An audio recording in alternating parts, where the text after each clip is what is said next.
बाजार बोलता है। इसमें एफआईएस के डेटा से शुरुआत करते हैं, उसके बाद ग्लोबल इंडिसेस और उसके बाद टॉप गेनर्स और लूजर्स। तो एक बार बढ़ते हैं, पहले एफआईएस के डेटा को पढ़ लेते हैं। तो देखिए ट्रेंड दोनों का नहीं बदल रहा है। एफआईएस ने कल 5,200 करोड़ का माल बेचा और डीआईएस ने करीब 10,760 करोड़ का माल खरीदा है।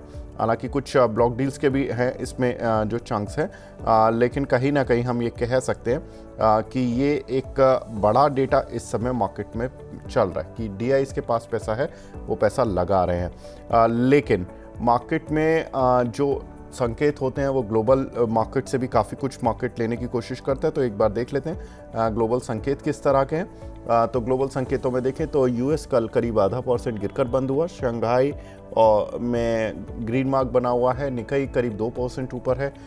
कोस्पी और हैंसेंग यहाँ पर करीब 0.5% से ज़्यादा की गिरावट देखने के लिए मिल रही है। एक बार देख लेते हैं टॉप गेनर्स और लूजर्स कौन से हैं जो कि इस मार्केट में अच्छा परफॉर्म कर रहे हैं। तो टॉप गेनर्स में KRBL आफ्टर रिजल्ट्स करीब 11% ऊपर है। KPIL करीब 7.5% ऊपर है। सांगवी मूवर करीब 6.5%, मेदांता करीब 6% और रेट गेन करीब 5.5%। तो ये सारे ही काउंटर हैं जिनमें ज़्यादातर में रिजल्ट्स का एक इम्पैक्ट है। साथ ही देख लेते हैं एक बार कौन से काउंटर हैं जो कि आज टॉप लूजर्स हैं। तो टॉप लूजर्स की लिस्ट में देखें तो यहाँ पर है डेटा पैटर्न्स, जहाँ पर 7.5% की गिरावट है। कल्याण ज्वेलर्स 7.5% नीचे। VIP इंडस्ट्रीज, रैमको सीमेंट और चंबल फर्टिलाइजर तीनों में ही 5 से 6% की गिरावट देखने के लिए मिल रही है। आगे बढ़ते हैं खबरों की तरफ और देखिए इस समय जो ग्लोबल फ्रंट पे खबरें हैं वो अभी टैरिफ डील को लेकर नहीं, अब जो इंडिया ने जो अपना स्टैंड दिखाया, यूएस ने जो अपना स्टैंड लिया, उसके बाद अब ग्लोबल चीज़ों पर मार्केट शिफ्ट कर रहा है। कल जो मार्केट में हमने तेज़ी देखी थी वो ये थी कि रूस और के राष्ट्रपति पुतिन और डोनाल्ड ट्रंप की मीटिंग हो सकती है। ये रशिया की एक न्यूज़ एजेंसी ने बोला था, जिसके बाद मार्केट में एक शानदार वी शेप रिकवरी कल हमें देखने को मिली थी। लेकिन अब प्रॉब्लम क्या आ गया रात में, आज मार्केट क्यों गिरा हुआ है? क्योंकि इंडिया का जो स्टैंड अभी तक दिख रहा है वो इस तरह का नहीं है कि हम डरे हैं। हम ऐसा लग रहा है कि उनके साथ सामना कर रहे हैं। ब्राज़ील के राष्ट्रपति ने कल पीएम मोदी को कॉल किया। ब्राज़ील भारत का व्यापार 20 बिलियन डॉलर तक ले जाने का लक्ष्य है। Energy, tech, defence, agri sector पर फोकस करने वाले हैं। वहाँ पुतिन के साथ भी एक प्रॉब्लम हो गया कि जो डोनाल्ड ट्रंप और पुतिन की जो मीटिंग होने वाली थी उसको लेकर भी एक प्रॉब्लम आ गई है। वो ये है कि पुतिन और ट्रंप अगले हफ्ते यूएई में तो मिल सकते हैं, लेकिन बात यह है कि यूक्रेन को मीटिंग में शामिल करने पर अमेरिका कह रहा है कि यूक्रेन के जो राष्ट्रपति हैं जेलेंस्की, उनको भी शामिल करो। और अमेरिका ने तो ये तक डिक्टेट करा कि आप पुतिन पहले जाकर जेलेंस्की से मिलो, उसके बाद डोनाल्ड ट्रंप से मुलाकात होगी। अब पुतिन थोड़ा सा सभी जानते हैं कि पुतिन इतना ज़्यादा दबाव में आने वाले व्यक्ति नहीं है। उन्होंने सीधा इनकार कर दिया कि हम डोनाल्ड ट्रंप से भी नहीं मिलेंगे, जेलेंस्की से भी नहीं मिलेंगे। अब थोड़ा सा अड़ियल टाइप का रुख चल रहा है दोनों साइड से कि क्या डोनाल्ड ट्रंप और पुतिन की मीटिंग हो पाएगी या नहीं हो पाएगी। इन सभी मुद्दों पर थोड़ा सा कश्मकश बनी हुई है, जिसकी वजह से कल मार्केट जिस खबर से चला था उसी खबर से थोड़ा सा मार्केट रिट्रेस भी हुआ है। प्रशांत सर, ये जो अब अगले 10-15 दिन होंगे, ये जो अनसर्टेनिटी के, सब लोग अड़ियल हो चुके हैं। मतलब डोनाल्ड ट्रंप पहले पुराने वो हैं कि उनके साथ तो एक रवैया उनका अड़ियल रहता है। किसी देश के बारे में परसेप्शन बना लेंगे, फिर वो यू टर्न भी मार देंगे, पता ही नहीं चलता उनका। रशिया तो बहुत अपने स्टैंड पर कायम रहता है। ऐसे में क्या लग रहा है सर, ये जियोपॉलिटिकल प्लस ट्रेड वॉर, ये मतलब कितना हमारे मार्केट को, अगर ये ऐसे ही चलता रहा तो ये रोज 1-1% करके हम अगर गिरते रहे तो ये तो बात वही हो जाएगी सर, 10-15% जो 20% की हेल्दी करेक्शन जिसको हम बोलते हैं, ये हम उस तरफ जा रहे हैं क्या? ऑब्वियसली यस, हेल्दी करेक्शन हो रहा है, वेरी स्लो हो रहा है। And this is not negative, but again जिस तरीके से आपने बताया कि जो अनसर्टेनिटी है इंडियन मार्केट्स के लिए, वो कभी भी मार्केट्स पसंद नहीं करता है कि अगले 10-15 दिनों में क्या उल्टे पुल्टे चीजें होने वाली है। जिस तरीके से ट्रम्प साहब ने जो अपने डायलॉग्स को चेंज कर दिया और डिक्टेट करने की कोशिश कर रहे हैं। पुतिन, जैसे आपने बताया कि he is not a guy who will be under pressure, किसी के प्रेशर में होने वाला नहीं है वो चीज। तो uncertainty is very much under no volatility. और मार्केट्स पसंद नहीं कर रहे, बट एफआईएस वही एक चीज लेके इंडिया को सेल भी कर रहे हैं और वैल्यूएशन कंसर्न्स भी ले रहे हैं। तो अगले 15 दिन के लिए साइडवेज रहना ही एक बेस्ट मोमेंटम रहेगा। अगर इंडिया में कोई स्पेसिफिक स्टॉक या सेक्टर में कोई बेनिफिट कर रहा है तो ही एक ट्रेडिंग अपॉर्चुनिटी ढूंढना चाहिए, otherwise one should be standing very sidelines. ठीक है। सर ये बताएं कि ये जो ब्राज़ील के साथ हमारे संबंध सुधरने की तरफ जा रहे हैं, और वो इसलिए कि जब किसी भी एक कंट्री से किसी व्यक्ति से दो लोग पिटे हुए होते हैं या दो लोगों की लड़ाई हो जाती है तो वो आपस में और गहरे दोस्त हो जाते हैं। दो कंट्री दुनिया में इस समय ऐसे हैं जिन पर 50% टैरिफ है, इंडिया और Brazil.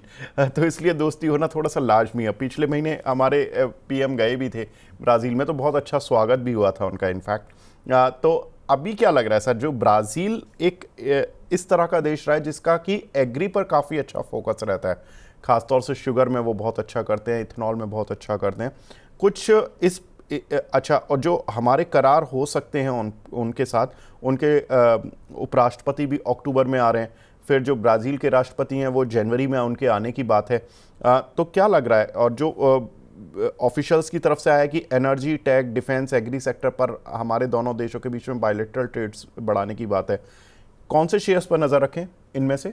I think sugar should be the highly focus, sugar हो या एथेनॉल सेक्टर को उसको फोकस करना चाहिए। डिफेंस में I don't think India is going to have a made in India, make in India पे ही ज्यादा फोकस करेगा। जो एग्रीकल्चर आउटपुट है, शुगर, एथेनॉल, उस पे ही ज्यादा ब्राजील के साथ बिजनेस अपॉर्चुनिटीज को एक्सप्लोर करेंगे। बट ऑब्वियसली जिस तरीके से बताया आपने कि दो कंट्रीज मिलके कुछ, बिकॉज इंडिया को भी जरूरत है in terms of offsetting the risk of getting expose to US. तो मुझे लगता है कि वो ऑफसेट करने के लिए इंडिया बहुत सारे कंट्रीज के साथ ये सारे सब मीटिंग्स करेंगे, जिस तरीके से अभी कल परसों जहाँ पे पुतिन के टीम के साथ भी किया था, यूके में भी किया था। I think lot of such kind of meetings India के साथ बहुत सारे कंट्रीज में होने। मैंने कहीं भी आज सुबह कहीं पे पढ़ा कि even China is talking some optimistic view on India also. मतलब जैसे कि यूएस की जो जो मनमानी है वो ज्यादा हो चुका है, India should stand on their own words and all. तो मुझे लगता है कि कहीं पे चाइना भी थोड़ा सा स्टैंड ले रहा है इंडिया के साथ। तो इट इज वेरी गुड कि हम लोग एक साथ हो रहे हैं और ऑल्टरनेटिव्स ढूंढ रहे हैं फॉर यूएस मनमानी। ठीक है। तो सर कोई पर्टिकुलर शुगर काउंटर या इथेनॉल, जैसे इथेनॉल इक्विपमेंट वाली कंपनी प्राज इंडस्ट्री जैसी कोई Praj can be, yes, Praj can be the one stocks focus. But ये जो क्या है, सेंटिमेंटल सेक्टर व्यूज है, उसके बाद कितना ये इम्प्लीमेंट होगा, कितना हम लोग बिजनेस करेंगे, वो इस चीज के लिए वो 6 महीने से 12 महीने के व्यू के सबसे आएंगे। बट अगर थोड़ा करार होता है तो जिस दिन मीटिंग होगी 1-2 दिन पहले, वो प्राज इंडस्ट्रीज हो या जो रेणुका शुगर्स हो या बलरामपुर चीनी हो, जिसके हाईएस्ट जो कैपेसिटीज है एथेनॉल में भी as per as sugar also, तो वो एक दो के लिए सेंटिमेंटली पॉजिटिव होंगे, but that should not be taken as a investment opportunity. अगली खबर की तरफ बढ़ते हैं। अगली खबर है एक्सपोर्टर्स को राहत, और इससे संकेत भी ये मिलता है कि कहीं ना कहीं भारत सरकार अपने स्टैंड पर कायम है। भारत सरकार रादर देन कि अमेरिका से ज़्यादा झुके और उससे बात करे, अपने एक्सपोर्टर्स को राहत देने की प्लान बना रही है। कल इस तरह की रात खबरें थीं कि सरकार एक्सपोर्टर्स के लिए एक पैकेज लाने के प्लान कर रही है, जिसमें कि इंटरेस्ट सबवेंशन यानी कि ब्याज पर छूट, जो एक्सपोर्टर्स लोन लेते हैं उनके ब्याज पर छूट दी जा सकती है। 2200 करोड़ रुपए एक्सपोर्ट प्रमोशन पर खर्च किए जाएंगे। हालांकि ये 2250 करोड़ रुपए बजट में ऑलरेडी बताया गया था, तो ये तो खर्च होगा ही, साथ ही इंटरेस्ट सबवेंशन वाला जो प्लान है सरकार का, ये जरूर आ सकता है। अमेरिका से बढ़ते टैरिफ के चलते पैकेज संभव है। भारत का अमेरिका को करीब 86.5 बिलियन का एक्सपोर्ट होता है। Q1 में भारत ने ऑलरेडी करीब 21 बिलियन डॉलर का एक्सपोर्ट कर चुके हैं, लेकिन प्रॉब्लम अब आएगी Q2 में, क्योंकि एक्सपोर्ट पर अब 25% टैरिफ तो कल से लग चुका है, और बाकी जो टैरिफ है वो 27 अगस्त से भी लग जाएगा 25%। तो उसकी बाद हमारे एक्सपोर्ट जो होंगे वो अनवाइबल हो जाएंगे। प्रशांत सर, देखिए ये जो हमारे एक्सपोर्ट्स हैं अनवाइबल जो होते जा रहे हैं, इसका इम्पैक्ट हमें आपको लगता है कि Q2 अर्निंग में बहुत सीवियरली आएगा अगर डील नहीं होती है तो, या डील टलती है तो? फिलहाल यस, इफ एंड बट्स रहेंगे, बट ऑब्वियसली जिस तरीके से इम्पैक्ट है वो इम्पैक्ट के लिए गवर्नमेंट भी बहुत फोकस कर रहा है। कल मैं उदय कोटक का कोई इंटरव्यू सुन रहा था जहां पे उन्होंने ये बताया कि government should take lot of actions to look for export alternatives which are not for US. तो उसके लिए मुझे लगता है गवर्नमेंट बहुत स्टैंड है, बहुत सारे मीटिंग्स भी कर रहे हैं, कैबिनेट मीटिंग भी कर रहे हैं।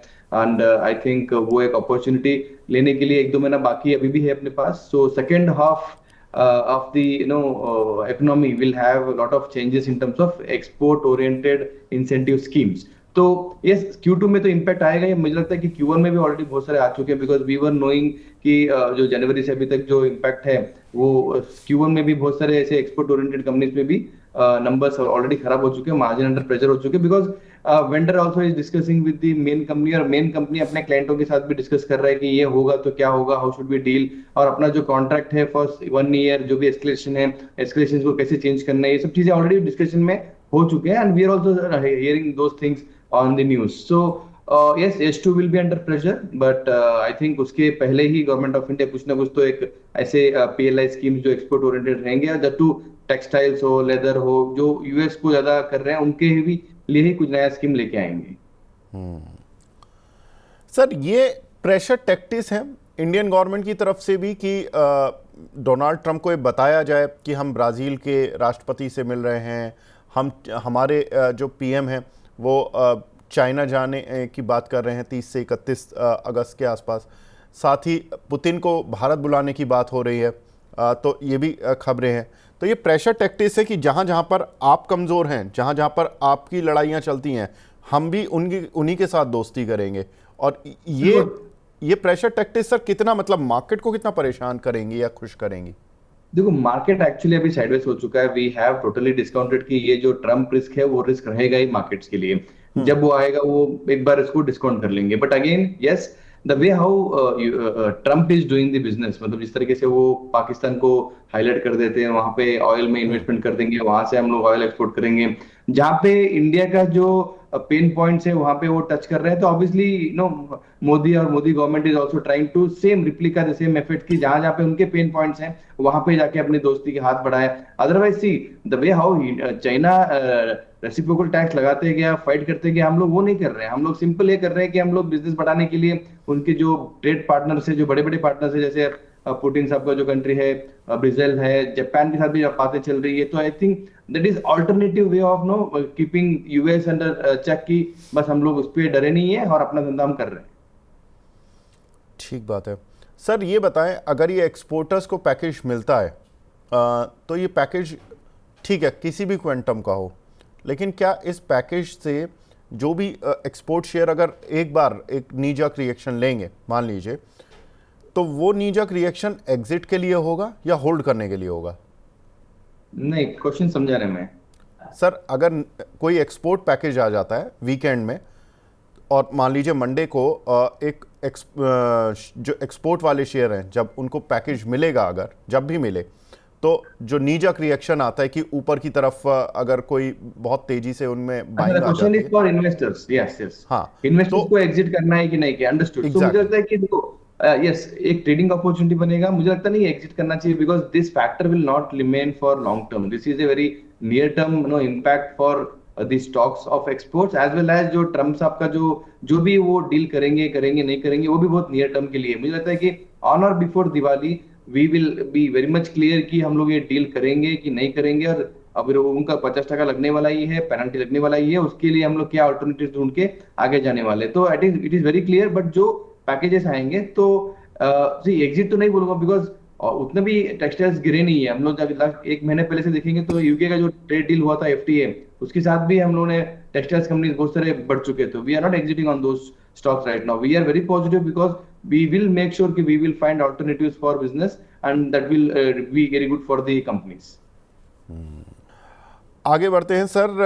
अगली खबर है भारतीय एयरटेल में ब्लॉक डील, जिसकी वजह से आज काउंटर पे गिरावट भी देखने के लिए मिल रही है। प्रमोटर्स के करीब एक 0.8% हिस्सा बेचने की खबरें हैं। 1862 रुपये पर डील होने की बात है, करीब 3% डिस्काउंट पर। डील वैल्यू करीब 9300 करोड़ रुपए है।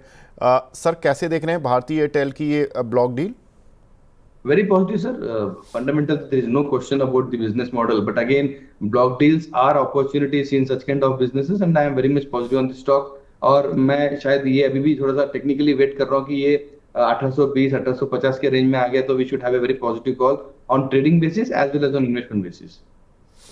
ठीक है सर इसमें क्योंकि इतनी बड़ी डील होती है तो कोई रिटेलर्स ने तो लिया नहीं होगा माल, किसी बड़े इन्वेस्टर ने ही लिया होगा, तो उस बड़े रिटेलर्स इन्वेस्टर का। शायद जी। रिटेलर्स शायद देखो आजकल देखें तो डॉक्टर रेड्डीज में जब भी बड़ा डील होता है तो रिटेलर्स के एक्शंस भी आ जाते हैं, बिकॉज नाउ दे नो कि फंडामेंटल लार्ज कंपनीज पे जब ब्लॉक डील होता है तो ऑब्वियसली डिस्काउंट पे होता है, and they are very much informed about this, and then immediately वो लेवल पे जो फ्लोर प्राइस बोलते हैं उसके आसपास के लिए एक ट्रेडिंग अपॉर्चुनिटी के लिए ले ही लेते हैं रिटेल वाले। और मेरे ऑफिस में भी बहुत सारी बात देखा है कि ब्लॉक डील रहेगा तो I will see lot of volumes in the same stock.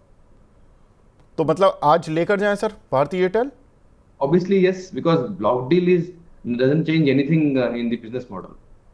ठीक है, तो ये ब्लॉक डील की जो गिरावट है इसके चलते भारतीय एयरटेल में लेना ही चाहिए, क्योंकि इतना बड़ा हिस्सा बिका है और काउंटर 3% नीचे है, तो कोई बड़ा इन्वेस्टर भी आया होगा जिसने कि इस डिस्काउंट पर शेयर लिए हैं 3% डिस्काउंट पर, और बड़े इन्वेस्टर का घुसना ये भी एक पॉजिटिव होता है। हालांकि प्रमोटर का निकलना भी थोड़ा नेगेटिव होता है, लेकिन इतना बड़ा चंक नहीं है, इतना बड़ा स्टेक नहीं है, क्योंकि 0.8% स्टेक है, तो शायद स्ट्रीट इसको बहुत ज़्यादा दिन तक नेगेटिवली नहीं लेगा, ऐसा प्रशांत सर का भी मानना है।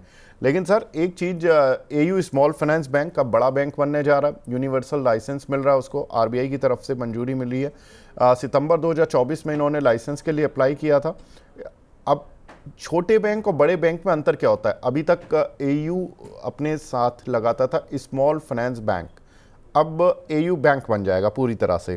तो स्मॉल फाइनेंस बैंक का प्रॉब्लम क्या होता है कि जो वो लोन देते हैं उसमें एक तो 75% उनको टोटल लोन बुक का अपना प्रायोरिटी सेक्टर को देना पड़ता है। अब वो जब बैंकिंग लाइसेंस मिल रहा है उनको यूनिवर्सल बैंक का, तो अब वो 40% लोन ही केवल उनको प्रायोरिटी सेक्टर को देने होंगे। दैट मीन्स कि उनके पास एक बहुत बड़ा लीवरेज होगा कि वो दूसरे सेक्टर्स पर भी फोकस कर सके जहां वो ज़्यादा पैसा कमा सकते हैं। दूसरा, अभी जो स्मॉल फाइनेंस बैंक के लिए एक प्रॉब्लम होता है वो होता है कि 25 लाख से ऊपर के टिकट साइज़ का वो लोन नहीं दे सकते। अब उनके पास कोई लिमिट नहीं है, वो कितना भी बड़ा लोन किसी कंपनी को या किसी ग्रुप को दे सकते हैं। तो ये एक बहुत बड़ा फैक्टर होता है प्राइवेट बैंक, जो यूनिवर्सल बैंक प्लस और एक स्मॉल फाइनेंस बैंक में। Sir AU small finance bank counter खुला तो बहुत अच्छे से ऊपर था, 7-8% ऊपर था, लेकिन अब धीरे धीरे रिवर्स हो गया। क्या करना चाहिए सर? देखो, डिस्पाइट हैविंग द न्यूज जो अभी यूनिवर्सल लाइसेंस वाला, आई थिंक ये महीने भर पहले भी यही स्टोरी पे ही स्टॉक चलना चालू हो चुका था और उसके बाद गिरा भी ये चीज। बट टाइम भी मुझे वैल्यूएशन पे थोड़ा सा कंसर्न है अभी भी, when now it is been assumed कि it will be a universal bank, तो प्राइस टू बुक वैल्यूएशन बहुत एक्सपेंसिव हो जाता है, 3+ के आसपास ट्रेड कर रहा है। तो आई थिंक वो रीजन से शायद ये प्रॉफिट बुकिंग जोन में जाता होगा। और न्यूज लास्ट 2-3 महीने से चल ही रहा है कि उन्होंने अप्लाई जब किया था ये थोड़े दिन में मिलने वाला है, मिलने वाला है, तो ये रीजन से स्टॉक ऑलमोस्ट एक बार 800-830 के आसपास भी जा चुका था। तो I think that is the one reason why one should avoid this stock right now. Comfortable level रहेगा 700 या 680 ये रेंज में तक अगर आता है स्टॉक आता है तो देन एक लॉन्ग टर्म इन्वेस्टर के हिसाब से वहां पर लेना चाहिए। और जो पॉजिटिविटीज आपने बताया कि अभी ये यूनिवर्सल बैंक बनने के बाद उसके जो avenues of making business will be very high, but again मुझे लगता है कि कॉम्पिटेटिव बिजनेस बन चुका है। वो जो निम मार्जिन बनाने के लिए जो इंटरेस्ट रेट पे जो इन्होंने खेलते हैं, बस 1 बेसिस पॉइंट या 10 बेसिस पॉइंट के आसपास ही इनका जो मार्जिन होता है when you have high competition like SBI, HDFC and all, तो बिजनेस बहुत कॉम्पिटिटिव हो जाएगा एंड लॉन्ग टर्म के लिए ठीक ठाक रहेगा। ठीक है, तो लॉन्ग टर्म के लिए ठीक ठाक है, लेकिन जो वैल्यूएशन कंसर्न है वो हैं सर इनकी जो अभी तक एक रहती थी कि एमएसएमई बुक भी काफ़ी बड़ी थी, बंधन बैंक हो गया, एयू स्मॉल फाइनेंस बैंक हो गया, और जिस तरह के भी ये छोटे छोटे प्राइवेट बैंक्स हैं इनकी एमएसएमई बुक बहुत ज़्यादा है, जिसको लेकर हमेशा क्वेश्चन मार्क उठते हैं कि जब भी इकोनॉमी में कुछ डाउन टर्न आएगा या कुछ भी हॉल्ट होगा इकोनॉमिक ग्रोथ में, तो इनके एनपीएस बढ़ जाते हैं और इनमें सेलिंग शुरू हो जाती है। मेरा क्वेश्चन यही है कि अब चूंकि एक्सपोर्टर, मैं बहुत सारे कल डेटा पॉइंट्स पढ़ रहा था रात, तो उसमें ये था कि एक्सपोर्टर के लिए जो बड़ी कंपनियां वो तो ठीक है, उनके कुल रेवेन्यू का करीब 10% है, वो एक बार को शायद इस हिट को झेल जाएंगी कि अमेरिका में उनका 10% ही एक्सपोजर है। लेकिन बहुत सारे एक्सपोर्टर ऐसे हैं जिनका मोर देन 50%, वो छोटे छोटे एक्सपोर्टर्स हैं जिनका मोर देन 50 to 70% अमेरिका को ही जाता है। अब अगर उनकी तरफ से डिफ़ॉल्ट होने शुरू हुए तो ये बैंक्स कितना तैयार हैं इस तरह के एनपीएस के लिए? सर हमेशा मैंने बहुत सालों से ये स्मॉल बैंकिंग फाइनेंस पे मैं नेगेटिव व्यू ही रखा हूँ, बिकॉज एसएमई जो सेक्टर होता है बहुत हाई रिस्क कैटेगरी सेक्टर होता है, और वहाँ पे नो ग्रोथ बहुत हाई है, बट जब भी कोई स्लो डाउन होता है डोमेस्टिक मार्केट में या ग्लोबल मार्केट में, जैसे अभी टैरिफ का जो इशू आया उसमें इमीडिएट इम्पैक्ट उनके टॉप लाइन पे भी होता है, बॉटम पे भी, और भी वो इम्पैक्ट है 20 25 50% के आसपास आ जाता है। So I was been always negative on small banking finance and even continue to have a very negative outlook on the small finance banking. But yes, you pointed it very right कि जिस तरीके से अभी ये tariff का मार वो झेल नहीं पाएंगे और बहुत सारा प्रेशर एनपीए पे आएगा। एंड थैंक गॉड कि बड़े बड़े जो बैंक्स हैं उन्होंने एसएमई पे ज्यादा फोकस नहीं किया, but again small banks and small finance bank में बहुत प्रेशर आ सकता है। ठीक है, अब कुछ रिजल्ट्स की तरफ चलते हैं। बायोकॉन के कल रिजल्ट्स आए थे। 15% रेवेन्यू अप हुआ, प्रॉफिट करीब 95% गिरता हुआ दिखाई दिया। हालांकि एबिटा 21% बढ़ा है और मार्जिन्स भी बढ़े हैं। प्रशांत सर, कैसे देखें बायोकॉन को? Numbers were really disappointing, despite EBITDA margins थोड़े ऊपर हैं, but I think the concerns will still remain same for the growth going forward. मुझे लगता है कि स्टॉक यहाँ से और पिटेगा, 340 330 के रेंज तक आ सकता है, बट अगेन आजकल हम देख रहे हैं कि रिजल्ट्स पे रिएक्शन बहुत हैजक आ रहा है, मतलब या 5% 10% ऊपर रहता है या 5% 10% नीचे रहता है। और ये स्टॉक देखो लास्ट 10 एक दिनों में ये स्टॉक ऑलमोस्ट अच्छा करेक्शन लिया हुआ है, ऑलमोस्ट 398 के आसपास था जून 29, और ऑलमोस्ट आज 10 12 दिनों के अंदर ये स्टॉक हो चुका है ऑलरेडी, मतलब 10 से 12% नीचे गिर चुका है। तो still the risk is there, avoid the stock at this point of time. अगला जो शेयर रहेगा वो रहेगा पीटीसी इंडिया सर। यहाँ पर देखें तो रेवेन्यू 12% गिरे हैं, नेट प्रॉफिट 44% अप हुआ है, एबिटा भी 18% बढ़ा है और मार्जिन्स में अच्छा खासा जंप आया 180 बेसिस पॉइंट का। पीटीसी इंडिया सर, आपकी राय? वेरी पॉजिटिव, मतलब ये स्टॉक ने कुछ खास नो इम्पैक्ट लाया नहीं है प्राइस एक्शन में भी, तो आई थिंक ये स्टॉक को थोड़ा सा नो साइडवेज ही रहेगा, and not a big impact because of the earnings. तो मैं तो रिसर्च में कवरेज में है भी नहीं अपने पास है, बट ओवरऑल जो मैं चार्ट स्ट्रक्चर देख रहा हूँ वेरी स्टेबल ही रहेगा आगे जाके। ठीक है, तो सर क्या लेवल्स देखने चाहिए इस शेयर पर? अगर वेट एंड वॉच करना है तो 160 कैन बी लेवल, वहां पे थोड़ा सा कंफर्ट लेवल बढ़ जाएगा, एंड थोड़ा वैल्यूएशन भी कंफर्ट लेवल पे आ जाएंगे। ठीक है, अगला काउंटर सर बीएससी, दर्शकों का फेवरेट है ये काउंटर, निवेशकों का फेवरेट है। रिजल्ट्स तो ठीक दिए थे क्यू ऑन क्यू बेसिस पर, 13% का जंप कंपनी के रेवेन्यूज़ में, नेट प्रॉफिट में करीब 9% का जंप, एबिटा में 27% का जंप और मार्जिन्स में ऑलमोस्ट 60.5% से 68% मार्जिन्स आए हैं, तो करीब करीब 750 बेसिस पॉइंट का जंप देखने के लिए मिला। लेकिन काउंटर पर रिएक्शन नेगेटिव, ये मार्केट की वजह से है या रिजल्ट में अभी भी कुछ ऐसा है जो कि समझ नहीं आया मार्केट को? ओवरऑल मार्जिन ये रिजल्ट एक्सपेक्टेशंस तो बहुत हाई था, उसके आसपास ही आया हुआ है, एक्चुअली आउट परफॉर्म किया है in terms of street estimations, but again you pointed it right कि मार्केट प्रेशर ओवरऑल चल रहा है, वही चीज है। बट बिजनेस के लिए मुझे लगता है कि जितना मार्केट वोलेटिलिटी रहेगी जो लास्ट हमने 3 महीने में देखा है, तो I think the numbers were assume कि ये बेस्ट इन क्लास ही आने वाला है। ऑलमोस्ट 60% पीपल आर एक्सपेक्टिंग कि these numbers will be really good, and it has outperformed in a similar way आज के चक्कर में only because of the market pressure. अगला counter HPCL, Hindustan Petroleum. Sir revenues में करीब 1.25% का जंप देखने के लिए मिला, नेट प्रॉफिट 30% बढ़ा है, एबिटा 31% बढ़ा है और मार्जिन्स में भी 160 बेसिस पॉइंट का jump on Q on Q basis. HPCL sir, इस पर अब क्या करें? एक अच्छा मूव मिला था इस काउंटर पर अच्छे रिजल्ट के एंटीसिपेशन में, उसके बाद क्रूड ऑयल की उठापटक ने, रशिया के क्रूड ऑयल के सैंक्शन के चलते बहुत सारी चीज़ें ऐसी हो गई जो कि ऑयल मार्केटिंग कंपनीज को न्यूज़ के तौर पर झेलनी पड़ी हैं। अब ये न्यूज़ पर चलेगा या रिजल्ट पर चलेगा? देखो ये तो एक्चुअली न्यूज पे ही चलेगा, बिकॉज इसका पूरा जो रॉ मटेरियल है वो ऑयल पे डिपेंड है, क्रूड पे डिपेंड है, and crude is a global commodity. तो because of the crude volatility इसके मार्जिन बहुत ऊपर नीचे होते हैं एवरी वीक और एवरी डे के वोलेटिलिटी के चक्कर में। मुझे लगता है कि एज ए इन्वेस्टर्स होल्ड ही करना चाहिए, because this will be very near term risk, but as a medium term to long term मुझे लगता है कि stock is really attractive at this point of time. अगर स्टॉप लॉस रखना ही है तो मुझे लगता है कि 200 डीएमआई के आसपास विच इज एट 387, ये स्टॉप लॉस मेंटेन करके उसको होल्ड ही करना चाहिए।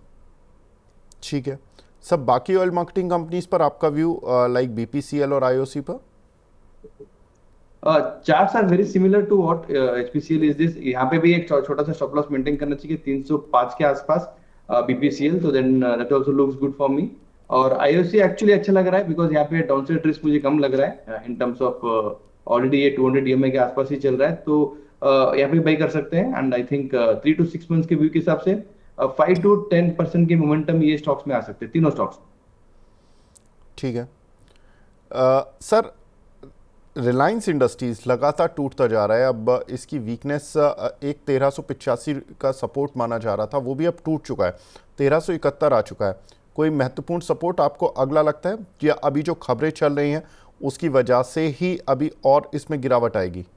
देखो, आज के चक्कर में ऑलरेडी जो 1371 चल रहा है वो 200 डीएमआई को क्रॉस करके नीचे आ चुका है। अगर ये आज की closing, which is again very crucial because आज फ्राइडे भी है, तो मुझे लगता है कि फ्राइडे क्लोजिंग मोस्ट इंपॉर्टेंट होते हैं और बाद में मंथली क्लोजिंग बहुत इंपॉर्टेंट होते हैं।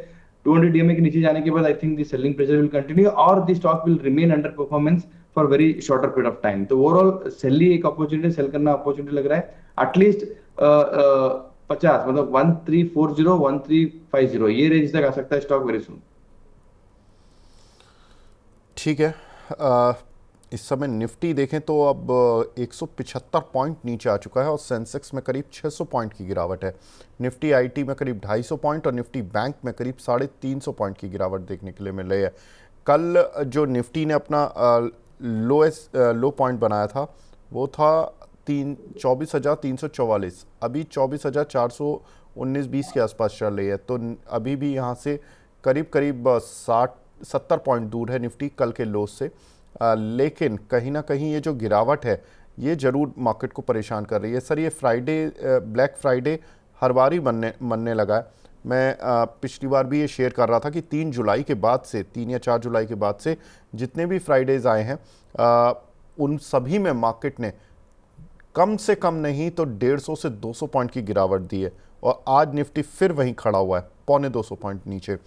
लगता है कि ये फ्राइडे की गिरावट आज ऐसी ही बनी रहेगी, या लगता है कि यहाँ से कोई बाउंस बैक मिल पाएगा, या मंडे का मार्केट कुछ अलग हो सकता है? देखो सर, आपने पॉइंट आउट रही किया। मैंने शो चालू होने से पहले यही स्टडी किया था कि लास्ट 2 महीने से जो थर्सडे फ्राइडेज का इफेक्ट है, वेडनेसडे कुछ न्यूज आता है and that is morally driven by Trump साहब ओनली। थर्सडे एक रिएक्शन आता है पॉजिटिव में, वो भी सेकंड हाफ में, और फ्राइडे में मॉर्निंग से ही वो सेलिंग प्रेशर चालू हो जाता है। जो भी थर्सडे को सेकंड हाफ में जो रैली आई थी वो पूरा डिस्काउंट होके फिर से below the Thursday low point market close हो रहा है। बट अगेन आपने ये भी देखा होगा, Monday Tuesday there is again positivity because ये जो वीकेंड का अनसर्टेनिटी रिस्क है जो वो शायद ट्रेडर्स लेके नहीं जाना चाहता, बिकॉज वीकेंड में कुछ भी हो सकता है, कोई भी बोल सकता है। ट्रम्प अगर 50 से लेके 75 भी बोल सकता है आज शाम को, तो दैट रिस्क मार्केट को लेके जाना नहीं है। But Monday again without having any big news, अगर मार्केट शांत है तो मुझे लगता है फिर से वहां पे एक 100-150 पॉइंट का मोमेंटम आ जाता है। तो लास्ट 3-4 वीकली मैंने चीजें देखी है, वेरी शॉर्टर पीरियड ऑफ देखना है बिकॉज वी आर झेलिंग this Trump risk from last few days only for India purposes. तो लगता है कि वो मंडे फिर से पॉजिटिव मोमेंटम आएगा। आई थिंक रिस्क लेना चाहिए यहाँ पे एज ए ट्रेडर मंडे के लिए।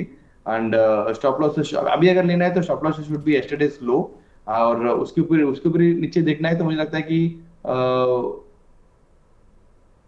350-320 का एक स्टॉप लॉस मेंटेन करके मंडे को कॉल लेना चाहिए। ठीक है। तो यहाँ पर मार्केट पर अब देखिए हमारे साथ अंशुल जी भी आ गए हैं। अंशुल जी, कहाँ बिजी चलते रहते हो आप? तो नमस्कार, नमस्कार आपके सभी दर्शकों को। प्रशांत भाई नमस्कार। Very good morning. कल रात भी बिजी थे बड़े? अरे कल रात को 1 बज गया था सर। आप ही के तो परम मित्र सनी अग्रवाल आए हुए हैं। अच्छा, सनी जी आपके बनारस आए हुए हैं? अरे उनका कोई यहाँ इवेंट है, तो कल रात को 1 बजे तक तो उन्हीं के साथ बैठे थे, खाना वाना चल रहा था। अच्छा अच्छा अच्छा अच्छा, चलिए बहुत बढ़िया, बात करा देते। बैठे थे मतलब ऐसी जगह बैठे थे जहाँ पे फोन ऑन नेटवर्क कम आता है, बाहर शहर अच्छा के बाहर ले गए थे उनको। अच्छा, कहाँ ले गए? शहर के बाहर? आउटर में ओम विलास टाइप वो बना है, क्या बोलते हैं, रिसोर्ट टाइप का है, तो वहां गए थे। अच्छा अच्छा अच्छा, चलिए ठीक है। अंशुल जी, अभी मार्केट में आपका टेक क्या है? तो मार्केट कल एकदम क्लियर था कि शॉर्ट कवरिंग आएगी। 1 बजे वाले शो में हम लाइव दिखा भी रहे थे, एफआईआई डेटा की अच्छी तेज शॉर्ट कवरिंग आएगी, आ गई। आज सुबह की फॉल इतनी हम एक्सपेक्ट नहीं कर रहे थे जो आई है, बट नॉनदलेस कल का जो पॉइंट ऑफ कंट्रोल है और जो वैल्यू एरिया है उसी के आसपास हम चल रहे हैं। तो मैं अभी बहुत ज्यादा सेलिंग तो नहीं देख रहा हूँ, बट डिसाइसिवली अगर अब 55,000 टूट जाता है निफ्टी, बैंक निफ्टी पे, तो फिर करेक्शन गहरा जाएगा। वीकली क्लोज आज फ्राइडे है, बहुत इंपॉर्टेंट है। वीकली क्लोज अगर 55,000 के नीचे आ गई, तब तो मार्केट में दिक्कत और बड़ी दिक्कत स्टार्ट हो जाएगी। तो अभी भी बेनिफिट ऑफ डाउट देते हुए मैं मान के चलूंगा कि 55,149 का लेवल प्रोटेक्ट होगा। 55,000 कल का करीब का लो है, ये रेंज प्रोटेक्ट होती हुई दिख रही है। ये रेंज अगर प्रोटेक्ट हो गई तो फिर निफ्टी पे लेवल्स के बहुत मायने नहीं है, निफ्टी अपने आप ऊपर चलने लगेगी। दैट बीइंग सेड, निफ्टी अपने सपोर्ट जोन जो ब्रॉडली सपोर्ट जोन है 24,473 का स्विंग लो, और गैप जोन जो है एक छोटा सा गैप भी है, वो जोन दोनों पूरा प्रोटेक्ट करके रखा है। अगर इस जोन को निकालते हैं, गैप का अपर एंड था 24,378 जहां से कल शॉर्ट कवरिंग आई है, तो इसके नीचे अगर क्लोज करते हैं तो फिर मार्केट में थोड़ी सी दिक्कत स्टार्ट होगी। दैट बीइंग सेड, एफआईआई का डेटा अभी भी ओवरसोल्ड है, तो मैं अभी भी, मेरी हिम्मत तो नहीं पड़ेगी शॉर्ट करने की, मैं रिवर्सल पे बाई करना ही, प्ले करना ज्यादा पसंद करूंगा। देखिए कल 15-20 मिनट आधा घंटे की शॉर्ट कवरिंग कितनी तगड़ी और कितनी तेज थी, मतलब हफ्ते भर का काम आप 15 मिनट में करके खाली हो सकते थे। ठीक है प्रशांत सर, एक चीज़ बताइए कि अभी क्लाइंट्स को आपने क्या बोला है? जो पोजीशन है पोर्टफोलियो में, जो चीज़ पड़ी हुई हैं वो पड़ी रहने दें, मार्केट को पहले सेटल हो जाने दें, या थोड़ा बहुत लॉस बुक करके अगर निकल सकते हैं निकल जाएं, या दूसरी चीज़ कि कुछ बाइंग अपॉर्चुनिटी अगर आपको लगती है कि कोई पर्टिकुलर सेक्टर या कोई शेयर्स, कोई पॉकेट जहां पर कि आपको लगता है कि ये अपॉर्चुनिटी भी है, वहां पे फ़ायदा उठा रहे हैं? देखो, एक तो इन्वेस्टर्स के लिए हम लोग ये बोल रहे हैं कि शॉर्ट टर्म में जो वॉलेटिलिटी रहती है उसमें कुछ इशू तो है नहीं है, they should be no worries on long term portfolios.